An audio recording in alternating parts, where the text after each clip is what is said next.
Sabe, geralmente quando a gente pensa na expansão de uma crença, ou naquelas grandes expedições antropológicas, a gente imagina uma espécie de lousa em branco.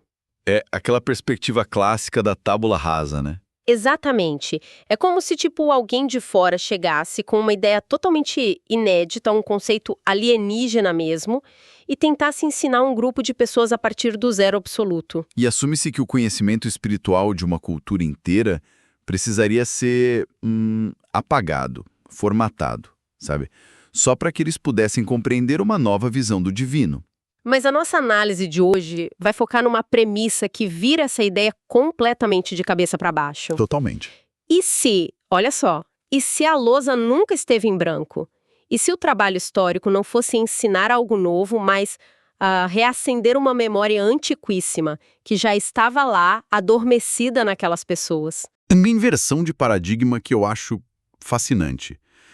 O que a gente vai investigar hoje é a tese central do livro O Fator Melquisedeque. Escrito pelo Don Richardson, para quem quiser procurar. Isso, do Don Richardson. E a obra argumenta basicamente que o divino teria deixado uma espécie de marca, um testemunho na memória coletiva de todos os povos. E não importa a distância, né? Não. Segundo o autor, desde a Grécia clássica até os Incas nos Andes ou tribos nas montanhas da Índia, eles já possuíam um conhecimento intrínseco de um Criador Supremo. Muito antes de qualquer contato com textos ocidentais ou coisas assim. E o que mais me deixou curioso no material é que a chave para a comunicação não foi impor nada. Foi só descobrir essa revelação original. Exato. E para entender isso na prática, a nossa investigação começa na Grécia, mais especificamente em Atenas, no século VI a.C. Um cenário bem dramático, por sinal. Nossa, muito! A cidade estava devastada por uma praga terrível e o motivo era meio que político-religioso. O rei Megacles tinha cometido um crime de traição contra os seguidores de um cara chamado Cylon. Manchando a cidade com sangue, basicamente. E aí o pânico tomou conta da população. E naquela época, o reflexo automático diante de uma calamidade era o quê? Consultar o oráculo, né? Sempre. O oráculo de Pitys. E o oráculo declarou que a praga era resultado de um deus ofendido. Que precisava ser apaziguado para a maldição ser levantada. Isso. E diante do desespero, o conselho da cidade, liderado por Nícias, toma uma decisão muito inusitada. Eles mandam buscar lá em Creta um herói e poeta chamado Epimênides. E aí que o choque cultural começa, porque o Epimênides pisa em Atenas, e bom, Atenas já era o centro do mundo, né? O polo intelectual e religioso da antiguidade. Ele caminha pelas ruas e fica abismado. Há relatos de que ele até brinca, tipo, dizendo que lá era mais fácil encontrar deuses do que homens. A cidade estava infestada de ídolos e templos para tudo que se possa imaginar. O que cria um problema lógico absurdo para a missão dele. Com certeza. Porque a infraestrutura religiosa de Atenas já cobria todos os aspectos da natureza. Eu vou bancar advogada de diabo aqui, porque lendo essa parte eu fiquei pensando. Se a cidade estava saturada de deuses e nenhum resolveu a praga, por que o povo daria crédito à solução do Epimênides? É a grande questão. Porque, pensa bem, é como ter um chaveiro com 300 chaves. Você testa todas, suando, e nenhuma abre a porta. Por que diabos alguém acreditaria que uma chave invisível faria o trabalho? Pareceria só mais um deus inútil para a coleção, né? E a analogia das chaves é perfeita para entender a sacada do Epimênides. Ele percebeu que trazer um novo ídolo ia ser perda de tempo. Então ele elabora um teste, quase um método científico, na verdade. Sim, baseado em pura dedução lógica. Ele pensou, bom, se existe um Deus poderoso o suficiente para curar essa praga, e que não é nenhum desses ídolos, ele vai ser compassivo se a gente admitir a nossa ignorância. E a execução disso é muito peculiar. Ele pede ovelhas pretas e brancas, mas elas tinham que estar absolutamente famintas. Morrendo de fome. Ao amanhecer, ele leva o rebanho e os líderes para a colina de Marte, que, detalhe, era coberta de grama suculenta. E solta os bichos lá. O truque é puro comportamento biológico. Um rebanho faminto vendo grama fresca de manhã não deita de jeito nenhum. Elas vão comer loucamente. Exato. O instinto dita isso. Então, o Epimênides avisa que se alguma ovelha deitasse, seria o sinal de que a força desse deus ofendido agiu contra a natureza do animal. E o relato conta de algumas ovelhas simplesmente dobraram os joelhos. E deitaram na grama. Caramba! E onde cada uma deitou, ele mandou os pedreiros construírem um altar. E para não nomear uma divindade que eles não conheciam, a inscrição foi muito cirúrgica. Agnosto Tel, né? A um deus desconhecido. Exatamente. As ovelhas foram sacrificadas e a narrativa aponta que a praga acabou. Isso já dava um filme. Mas o autor usa isso para conectar com algo que acontece tipo 600 anos depois. Ah, o episódio do apóstolo Paulo. Isso, Paulo chega nessa mesma Atenas, ele vê a idolatria, fica incomodado, mas não sobe no caixote para xingar a cultura grega. Ele não faz o perfil destruidor. Não, ele acha exatamente esse altar, o altar ao Deus desconhecido. E a estratégia retórica dele no Areópago é brilhante. O livro define isso como a validação da memória cultural. Porque, olha, Paulo estava discursando para os epicureus e estoicos. Peraí, vamos fazer uma pausa, porque isso é essencial para nossa audiência entender a tensão da cena. Quem eram eles e por que isso dificultava a vida de Paulo? Ótimo ponto. Os epicureus eram meio que materialistas. O foco era buscar o prazer, evitar a dor e achavam que os deuses, se existissem, não ligavam para a humanidade. Ah, tá. E os estoicos? Eles focavam no dever e na lógica, acreditando numa ordem racional do universo, como se o divino fosse só uma força impessoal. Então falar de um Deus pessoal que intervém na história era tipo um escândalo para eles. Um escândalo intelectual total. E é por isso que o Paulo não chega citando o Antigo Testamento. Eles iam ignorar. Ele usa a história do Epimênides. Ele aponta para o altar e fala algo como: esse Deus que vocês já adoram sem conhecer e que salvou vocês no passado é quem eu vim anunciar. Ele até cita o próprio Epimênides como profeta. E a profundidade dessa estratégia é incrível. Paulo usa o conceito grego theos da mesma forma que o apóstolo João usa logos. Sim, o Evangelho de João. Isso demonstra perfeitamente a tese do Richardson.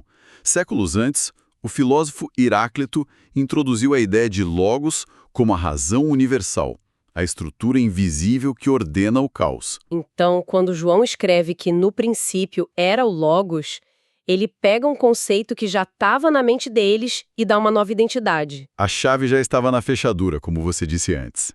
O que me leva a pensar, se isso funcionou na Grécia, a raiz desse fenômeno devia ser bem mais antiga.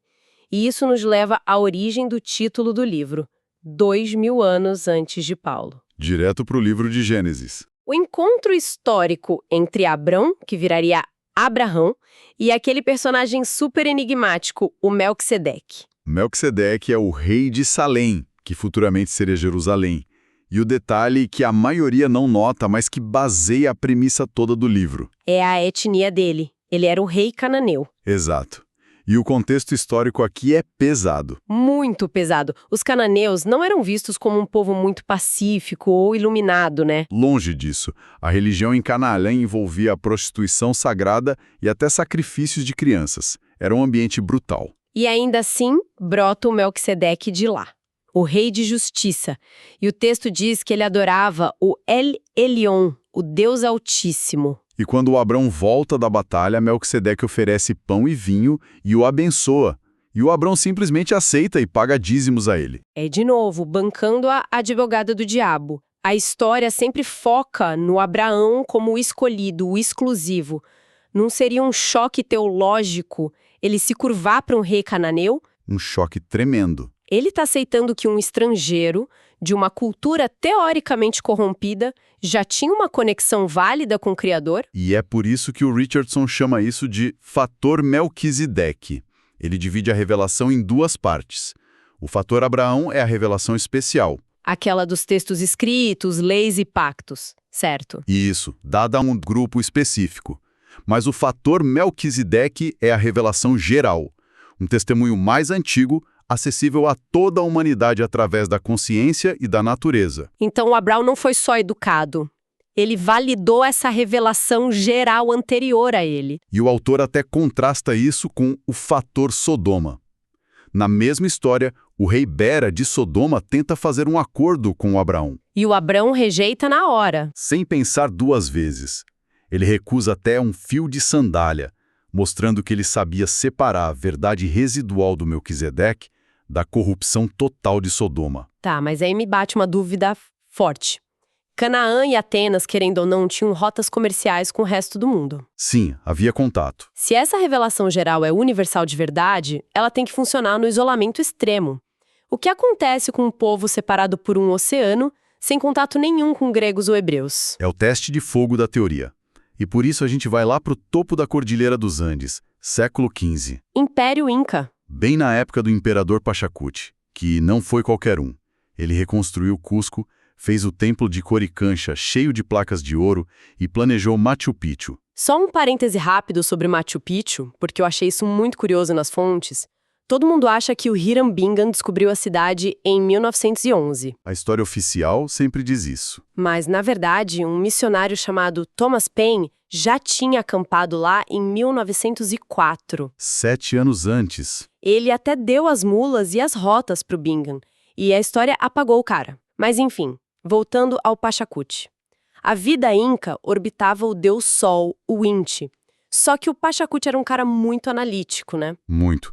O livro conta que ele chamou os sacerdotes num concílio e lançou 3 argumentos lógicos contra o deus Sol. Eu adoro essa parte. Primeiro, o Sol não é universal, porque a luz não chega em todo lugar à noite. Segundo, não é perfeito, porque nunca descansa. E terceiro, não tem poder absoluto, porque uma simples nuvem esconde a cara dele. E eu faço uma analogia com um funcionário de empresa, sabe?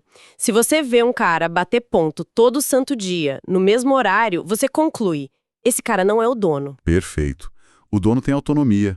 O Sol estava só batendo ponto. Cumprindo ordem de alguém maior. Exato. Pachacuti percebe que o Sol era uma criação. E aí ele mergulha nas tradições orais e reaviva o culto a Viracocha, o criador original deles. E tem até uns hinos líricos que ele compôs para Viracocha super profundos. Mas aí vem a tragédia da história. Uma falha estrutural, né? O império era muito rígido.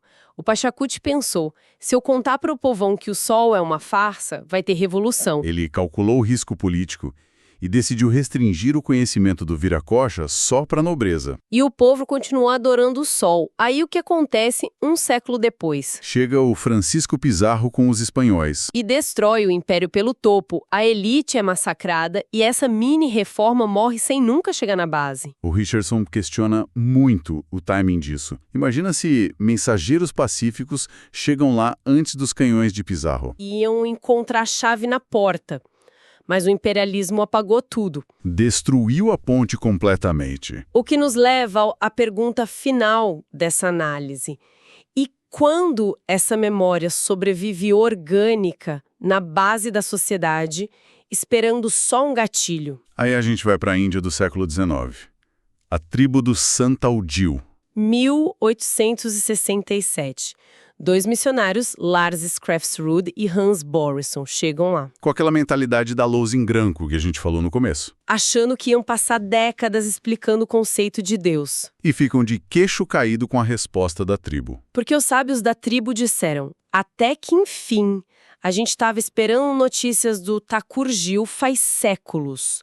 O verdadeiro Deus na língua deles. E o missionário pergunta de onde eles sabiam aquilo.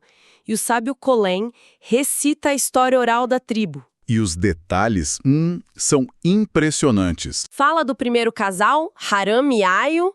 Falam de um enganador chamado Lita, que usou cerveja de arroz para fazer o casal passar vergonha nus. E tem um dilúvio também, né? Sim, onde um casal santo sobrevive numa montanha chamada Harata.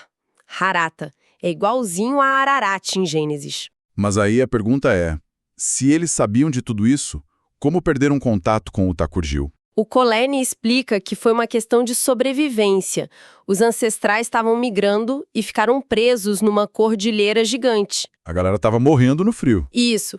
E achando que o Criador estava muito longe, eles fizeram um pacto com os Maramburu, que eram os espíritos da montanha. Sacrifícios em troca de passagem segura. Então a idolatria nasceu do desespero puro. E o nome do Deus verdadeiro foi virando só uma lenda distante. Mas a grande virada é a atitude do missionário. Se ele fosse igual ao Pizarro, ele diria que isso era feitiçaria, mandava esquecer e botava uma palavra estrangeira na boca deles. Mas ele não fez isso. Ele validou a tradição deles. Ele não usou a palavra inglesa God.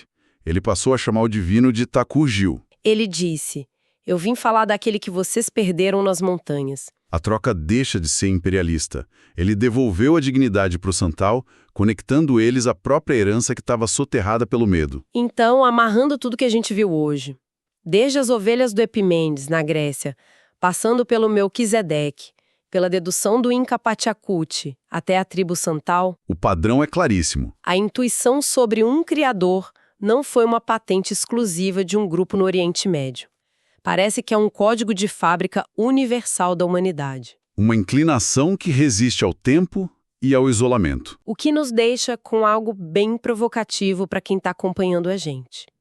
Se povos tão isolados guardavam ecos tão nítidos de verdades antigas, o que será que a nossa cultura esconde hoje? Nossa, verdade. Pensa bem. Se a gente cavar nos mitos modernos, nos filmes ou até nos contos de fadas que a gente lê para as crianças, quais verdades universais estão escondidas lá? Quais são as chaves invisíveis da nossa época, né? Exato. Fica a reflexão para todo mundo continuar investigando por conta própria. A gente se vê na próxima análise.